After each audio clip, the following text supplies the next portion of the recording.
நான் உன்னை போகச் சொல்வது விதியின் வலிமையினால். இதுவரை எனக்கு குழந்தையாக இருந்த நீ இனிமேன் கோடானு கோடி பேர்களுக்கு தாயாகவும் தந்தையாகவும் தனிப்பெரும் குருவாகவும் திகழப் போகிறாய். இந்த உலகத்தில் உள்ள எல்லாவிதமான பேதங்களையும் கடந்து தனிப்பெரும் தெய்வமாக திகழப் போகிறாய். உன்னை நாடி சரணடைபவர்களின் சகல துன்பங்களையும் அகற்றி அவர்களுடைய உள்ளங்களில் சந்தோஷம் என்னும் அமிர்தம் தழும்பச் செய்யப் போகிறாய் என்று அந்த சிறுவனை தேற்றி அவன் செல்ல வேண்டிய பாதைக்கு அவனை ஆற்றுப்படுத்தினார்.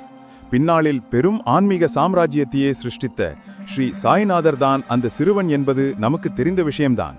ஆனால் அவரின் திருவாம்சத்தை வெங்கூசாவுக்கு பிறகு முதலில் தெரிந்து கொண்டவர்கள் யார் யார்?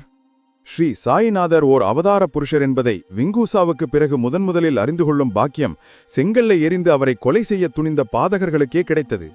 2 முறை செங்கல்லை வீசி சாய்நாதரை கொல்ல நினைத்தவன் வெங்கூசா முதல் செங்கலை அந்தரத்திலேயே நிறுத்திவிட்டதையும் 2வது செங்கல் அவருடைய நெற்றியில் பட்டு இரத்தக்காயம் ஏற்படுத்தியதையும் கண்டு திகைத்து போனான்.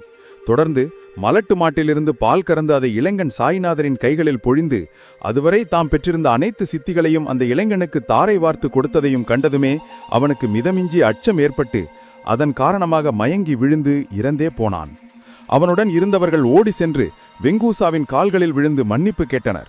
மேலும் இளைஞனை கொல்ல நினைத்து செங்கல்லை எறிந்தவன் இறந்து போனதையும் அவருக்கு தெளிவித்து அவனை மன்னித்து எப்படியாவது பிடிக்கச் செய்ய வேண்டும் என்றும் பிரார்த்தித்துக் கொண்டனர். ஆனால் வெங்கூசாவோ, இனி என்னிடம் எந்த சக்தியும் இல்லை. இதுவரை நான் பெற்றிருந்த அத்தனை சக்திகளையும் இந்த இளைஞனுக்கு தாரை வார்த்து கொடுத்து விட்டேன். உங்களுடைய பிரார்த்தனையை இனி இந்த இளைஞன்தான் நிறைவேற்ற வேண்டும் என்று சொல்லிவிட்டார்.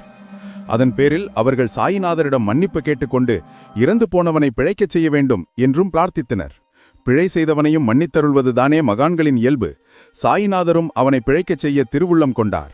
ஆனாலும் தம் குருநாதரின் சம்மதம் வேண்டி அவரை பார்க்க அவரும் கண்களாலேயே சம்மதம் தெரிவித்தார். உடனே தான் வைத்து வெங்கூசா அவர்களிடம், என்னிடம் இத்தனை காலம் இருந்தும் நீங்கள் கற்றுக்கொண்டது பொறாமையும் வஞ்சகமும் தானா? உங்களின் செயல் என்னை மிகவும் வருத்துகிறது. இனியாவது நல்லவர்களாக நடந்து கொள்ள பாருங்கள் என்று அவர்களுக்கு அறிவுரைகள் சொல்லிவிட்டு சாய்நாதரை அழைத்து கொண்டு வீட்டுக்குச் சென்றார்.